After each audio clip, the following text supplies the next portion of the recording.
dilute hapo, baada ya hapo tunaendelea kitu.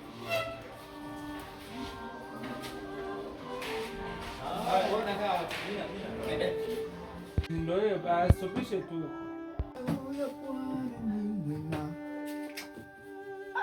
Hii kodi hii sasa inabidi nizipange kwa namna hii, maana kesho si unajua tena kanisani, si ndio hivyo jamaa wangu? Huyu jamaa naye kalala. Mimi ngoja nijiandae kwanza hapa na kanisani. Aisee, mbona kila mtu yuko busy? Amjua kwamba kesho ni kanisani?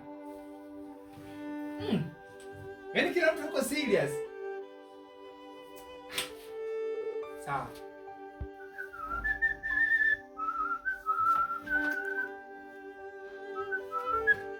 Aisee, hivi nyinyi mmesahau kwamba leo ni siku ya maandalio ya Sabato?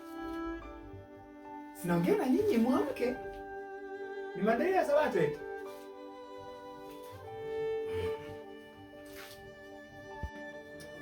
Kama kuna mshikaji wangu hivi Abeli sijamcheki siku nyingi. Na ukiangalia leo ni Ijumaa kwa ajili ya maandalio ya Sabato. Ngoja kwanza nimpigie kwanza.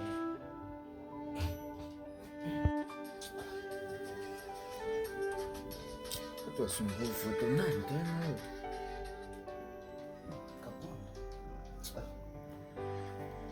Usumbue bana. Haya mambo ya teknolojia haya.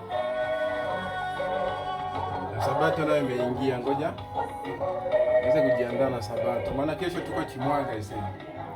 Ila kaka wimbo kakipigwa kesho itakuwa ni njema sana, maana katanibariki sana kaka wimbo. Ndio kwanza nianze kujiandaa. Oya washikaji. Oya, twendeni tukafungue Sabato leo siku ya Ijumaa. Oya Joni, twendeni tukafungue Sabato babu. Mbona mmekaa sana wadau? Oya, unasema? Nani tena? Karibu. Karibu sana. Asante sana. Isaac kwema. Kwema sana. Mambo yanasema yako vizuri mno. Twendeni leo siku ya Ijumaa tukafungue Sabato wadau. Umenikumbusha nini? Ngoja sasa nimalize hapa. Kama umesahau sana leo. Nimejisahau sana wadau. Nimesahau si nimeweka.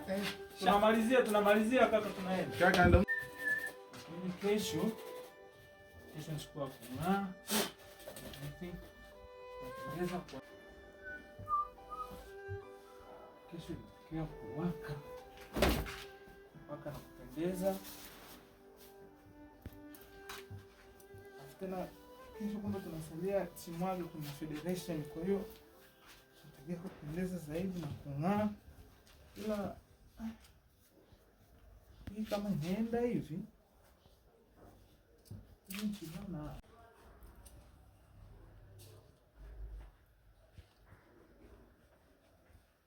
pambana na mitindo fashion, sijui kesho apieje, lakini ukiangalia Biblia inasema kwamba tusipambane na mambo sijui tunataka tukaonekeneje. Wengine hapa wanahangaika na usingizi, amelala tu, yani haelewi. Sijui ndo anamchukulia siku ya kupumzika aendelee na usingizi. Lakini kinachotakiwa, hebu tufanye maandalizi. Kama hujapiga nguo pasi, nenda ukanyoshe nguo, brush viatu. Yaani siku ya Sabato ni ya utakatifu, ni lazima tuishi katika utakatifu wa Sabato kama Mungu alivyoamuru. Kumbuka ulimwengu Mungu aliumba kwa neno. Ukisoma katika Waebrania 11:3, kwa neno la Mungu ulimwengu uliumbwa. Lakini Mungu alipumzika hata kutamka tu neno kwenye Sabato. Silali tena.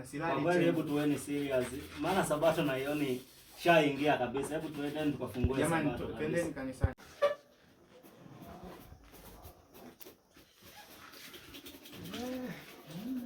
Jamani, kwenye Kutoka 20 naambiwa tuikumbuke siku ya Sabato. Hebu tuacheni kila kazi, twendeni tukafungue Sabato.